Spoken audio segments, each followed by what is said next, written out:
Bom dia, tudo bem com vocês? Passaram bem o fim de semana? E gostaram da abertura da Copa do Mundo? Deixa aí nos comentários pra gente discutir também sobre isso. Então vamos lá.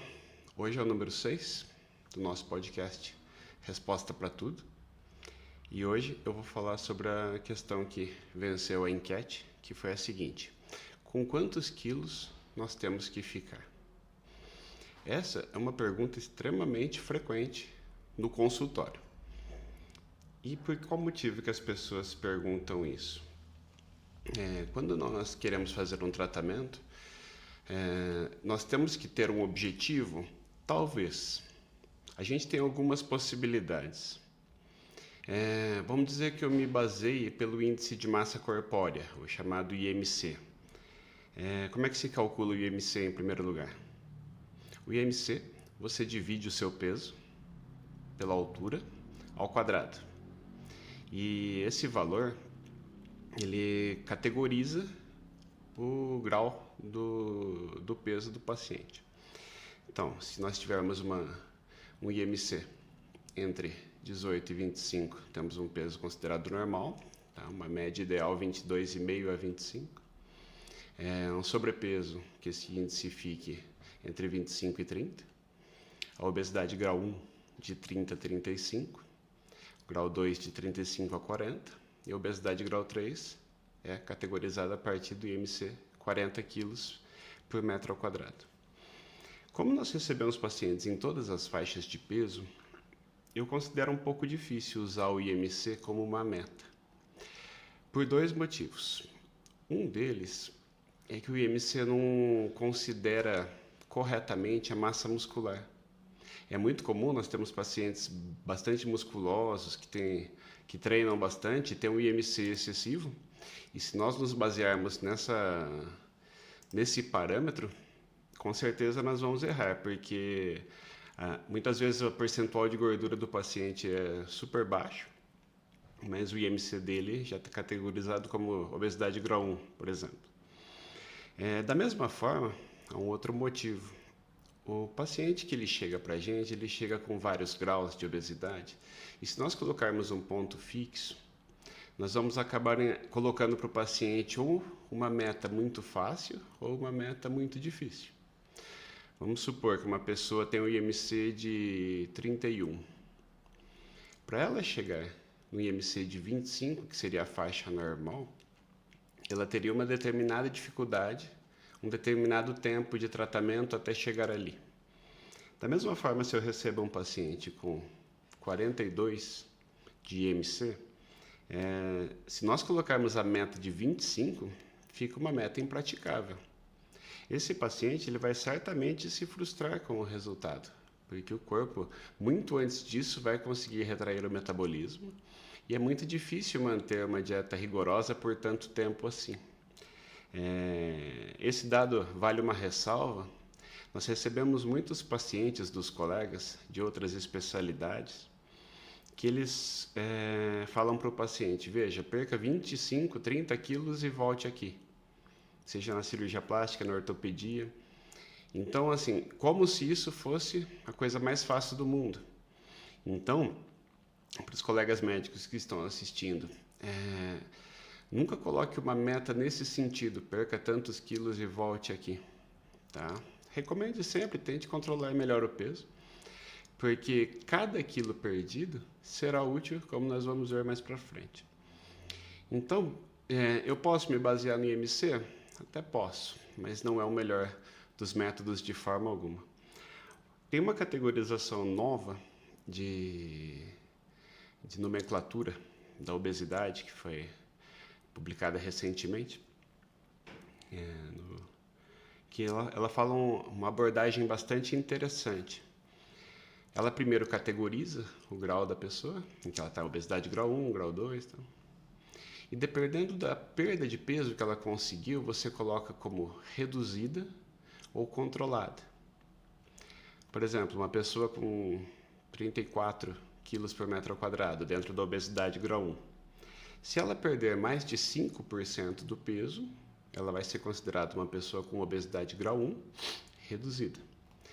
E aquela pessoa que perder mais de 10%, ela vai ser considerada portadora de obesidade grau 1 controlada. Isso coloca mais ênfase na quantidade de perda de peso obtida e menos no grau inicial do tratamento. Aí nós conseguimos equiparar os resultados de todos os pacientes até para considerar respostas ao tratamento, ao medicamento utilizado.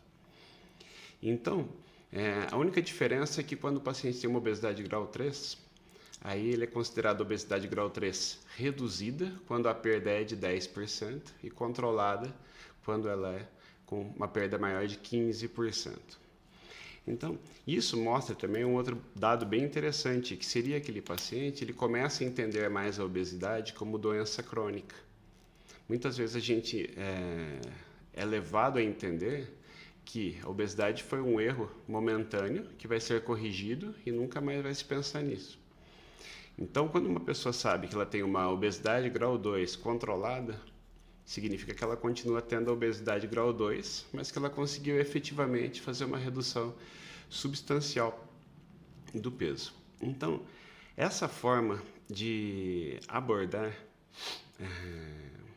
a redução de peso talvez seja mais interessante, baseando sempre na perda de peso obtida.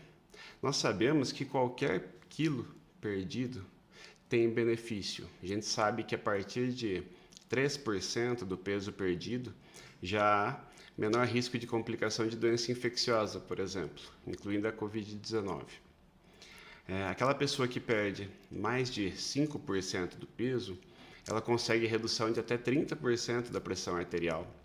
Ela tem uma melhora do colesterol bom, colesterol HDL, menor risco de depressão e já começa a haver melhora da fertilidade, com uma perda de 5% do peso. Isso quer dizer, uma pessoa que nos procura com 100 quilos, já com 95 quilos, ela já obterá uma redução do índice de infertilidade. A partir de 7%, que é bem interessante isso, a partir de 7%, vamos dizer, essa pessoa com 100 quilos, se ela chegar em 93 quilos, a cada quilo perdido a partir daí, haverá uma redução do risco de diabetes a cada quilo de 15%. Então, hoje em dia, a abordagem do diabetes tem colocado muito mais ênfase na perda de peso como tratamento. Tá? Então, em vez de nós pensarmos inicialmente em medicações para diabetes ou focar apenas em exercício físico, o foco ideal seria sempre buscar uma redução de peso, pois, como nós vimos, já com 7% do peso perdido, há uma redução substancial do risco de diabetes.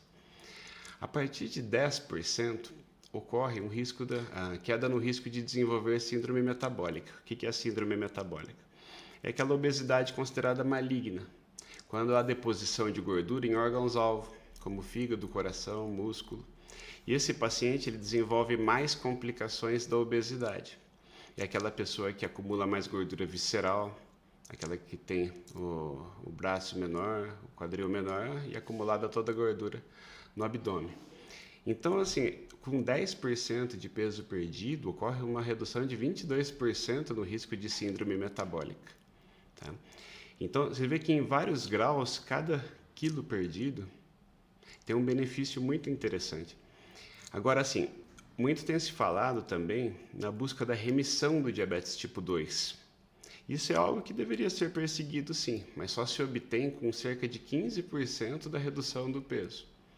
Tá? O que seria a remissão do diabetes tipo 2?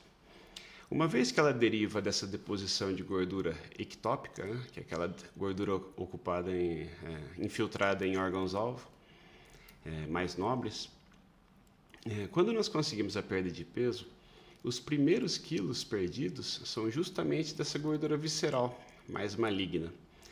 Então, ao nós conseguirmos que esse paciente ele perca essa gordura acumulada, que ela acontece principalmente por um chamado transbordamento. O que seria esse transbordamento? Seria um acúmulo de gordura tão rápido que não pode ser processado. Muito pela resistência à insulina. Então, a pessoa que desenvolve resistência à insulina, ela tem uma capacidade limitada de processar o acúmulo de gordura. Então, quando ela ganha peso muito rápido, tendo essa resistência à insulina de base, isso muitas vezes é herdado, essa pessoa ela vai se beneficiar de qualquer perda de peso? Sim, mas vamos dizer que ela perca 15% do peso. Ela acaba até se remitindo do quadro de diabetes tipo 2. Por quê? Porque mesmo que essa pessoa recupere o peso, não será recuperado num ritmo tão abrupto e não haverá o mesmo transbordamento.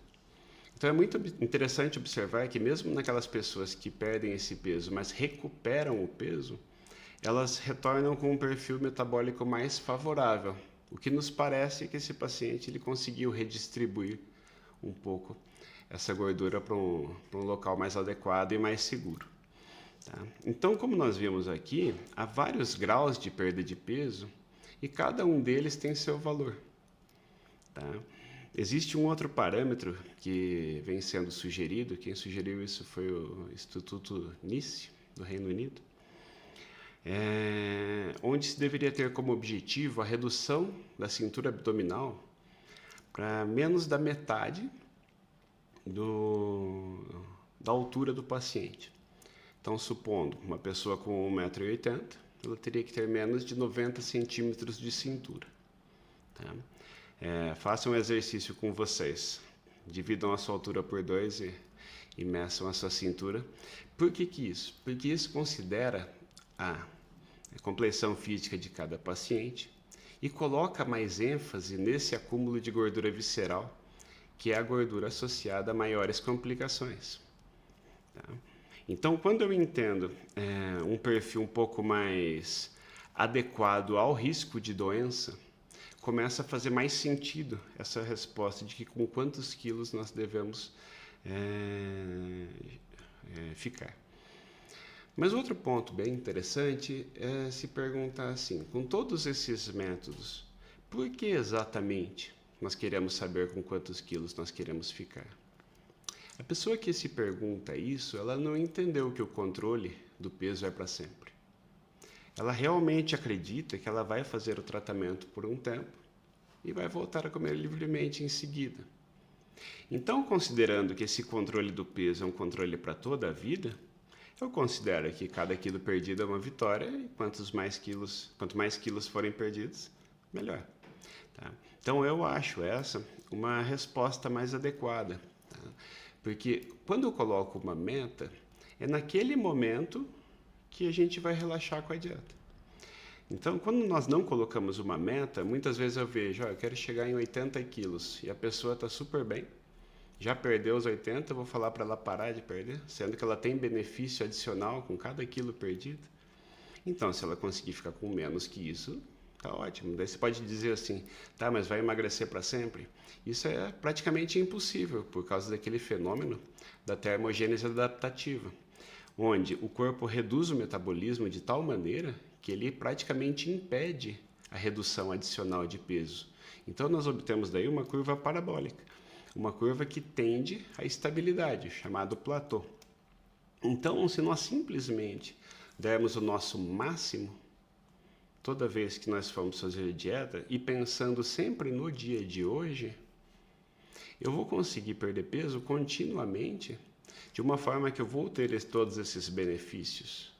Se eu ainda não cheguei em todos os objetivos que eu gostaria, foi porque eu comecei a não seguir o planejamento alimentar.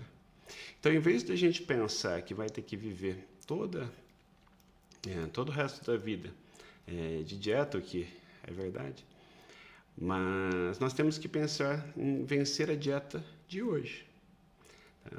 Outro dado interessante é assim, quando você pergunta para qualquer pessoa, mesmo que ela já tenha emagrecido, ela sempre dirá para você que faltam 2 quilos apenas. Eu considero até esse objetivo mais interessante, porque a pessoa sempre vai querer perder mais 2 quilos. Isso faz ela ampliar a margem de segurança dessa perda de peso cada vez mais. Então, será que essa não seria a melhor forma de nós fazermos uma dieta?